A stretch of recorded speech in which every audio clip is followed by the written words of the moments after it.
வணக்கம். உங்க கம்ப்யூட்டர்ல ஏகப்பட்ட ஃபைல்ஸ், கோர்சஸ், பிடிஎஃப்னு எல்லாம் குவிஞ்சு கிடக்குதா? அதெல்லாம் வெறும் குப்பைன்னு நீங்க நினைக்கலாம். ஆனா ஒரு நிமிஷம், அது ஒரு புதையலா இருந்தா? ஆமாங்க. இந்த பகுப்பாய்வுல நாம என்ன பார்க்க போறோம்னா, உங்களுடைய இந்த டிஜிட்டல் குப்பைய எப்படி ஒரு பவர்ஃபுல் அசெட்டா மாத்துறதுன்னு தான். வாங்க ஆரம்பிக்கலாம். உண்மையா சொல்லுங்க, உங்க லேப்டாப்ல, டெஸ்க்டாப்ல அந்த டவுன்லோட்ஸ் ஃபோல்டர்ல எல்லாம் எவ்ளோ ஃபைல்ஸ் இருக்கும்? சும்மா ஒரு அந்தாசா சொல்லுங்களேன். 100 இல்ல 1000? நம்மள நிறைய பேரு, என்னையும் சேர்த்து தான் சொல்றேன், ஒரு மாதிரி டிஜிட்டல் ஹோர்டர்ஸ். ஆனா நம்ம சேகரிச்சு வச்சிருக்கிற இந்த குப்பைக்குள்ள ஒரு பெரிய ரகசியமே ஒளிஞ்சிருக்கு. இங்க பாருங்க, 1056. இதுதான் நம்ம இன்னைக்கு அனலைஸ் பண்ண போற ஒருத்தரோட கம்ப்யூட்டர்ல இருந்த ஃபைல்ஸோட எண்ணிக்கை.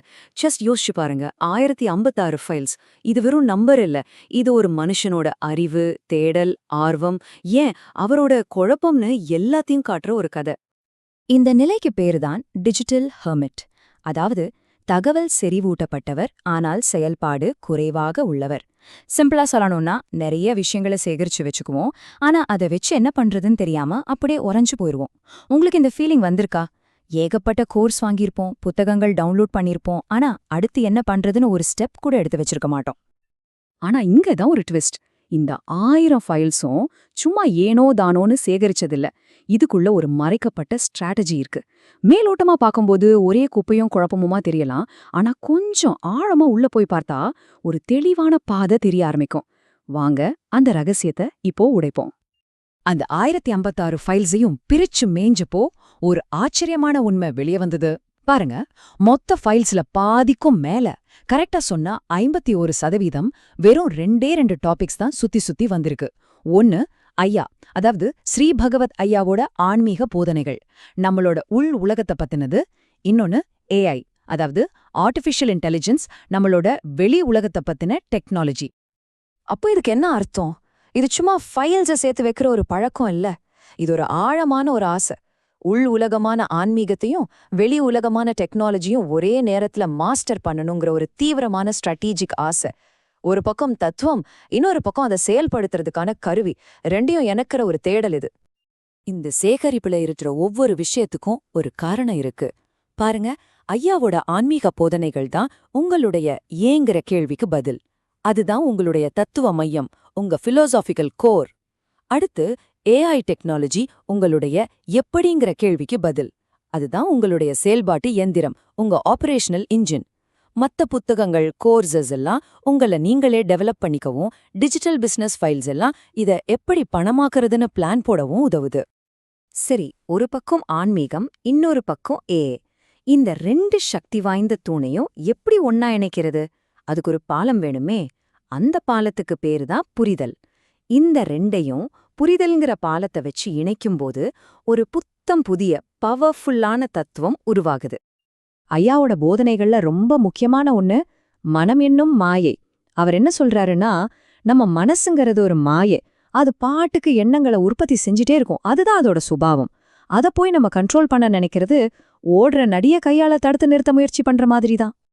ஆயிரக்கணக்கான வருஷம் பழமையான இந்த ஞானம் இப்போ நம்மளோட மிகப்பெரிய பிரச்சனைக்கு ஒரு சொல்யூஷனா இருக்கு. சோஷியல் மீடியாவில் நாம பண்றோமே அந்த எண்ட்லெஸ் ஸ்க்ரோல், அதுவும் நம்ம மனசோட கட்டுப்பாடு இல்லாத எண்ண ஓட்டமும் ஒண்ணுதான். அதை நிறுத்த முயற்சி பண்ணாதீங்க. அது ஒரு தகவல் மாயைன்னு புரிஞ்சுக்கிட்டா போதும். இதுதான் உண்மையான டிஜிட்டல் டீடாக்ஸ். ஐயாவோட அடுத்த கருத்து கேட்கறதுக்கு கொஞ்சம் வித்தியாசமா இருக்கும். மனதில் உறுதி வேண்டாம். என்னது, மனசுல உறுதி வேண்டாமா? ஆமா, ஒரு இலக்க அடையணும்னு ரொம்ப பிடிவாதமா மன அழுத்தத்தோட இருக்காதீங்கன்னு சொல்றாரு.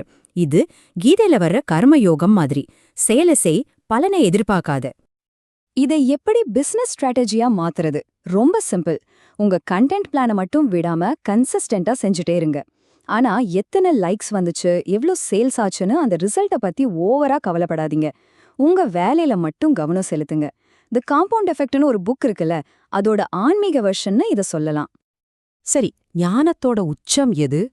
பெரிய பெரிய புத்தகங்கள் படிக்கிறதா? இல்ல. ஐயாவோட பதில் ரொம்ப எளிமையானது. குழந்தை நிலையே ஞான நிலை.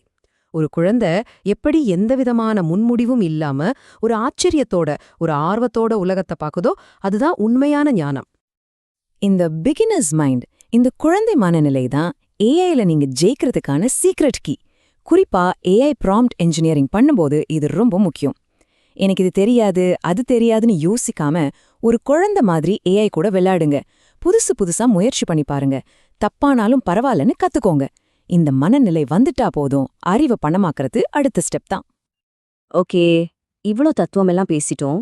இதை எப்படி ஒரு ஆக்ஷன் பிளானா மாத்தி பணமாக்குறது? இப்போ அது ஸ்டெப் பை ஸ்டெப்பா பார்க்கலாம்.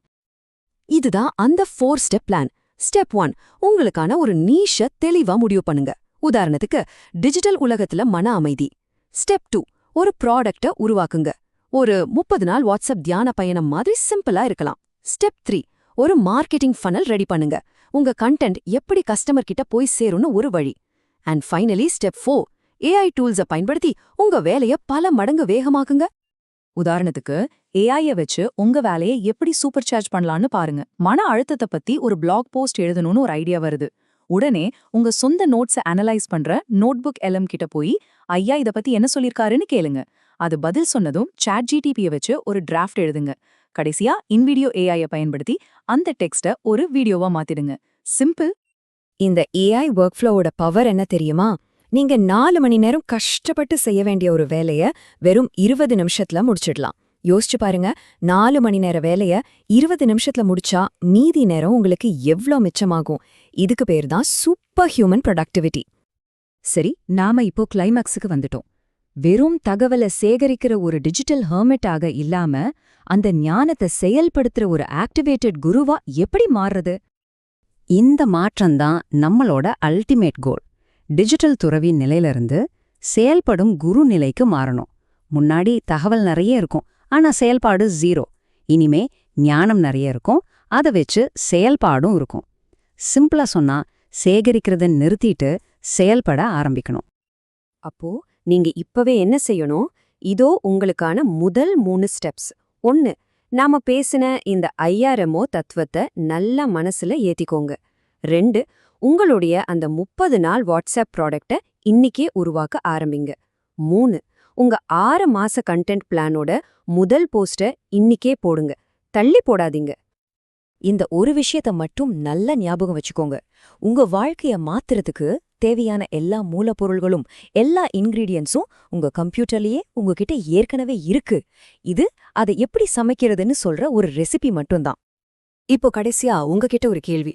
உங்களுடைய அந்த டிஜிட்டல் குப்பைக்குள்ள, உங்களுடைய அந்த டிஜிட்டல் புதையலுக்குள்ள என்ன ஒளிஞ்சிருக்கு? ஒரு புது பிசினஸா, ஒரு புது தத்துவமா, இல்ல ஒரு புத்தம் புதிய நீங்களா? யோசிச்சு பாருங்க.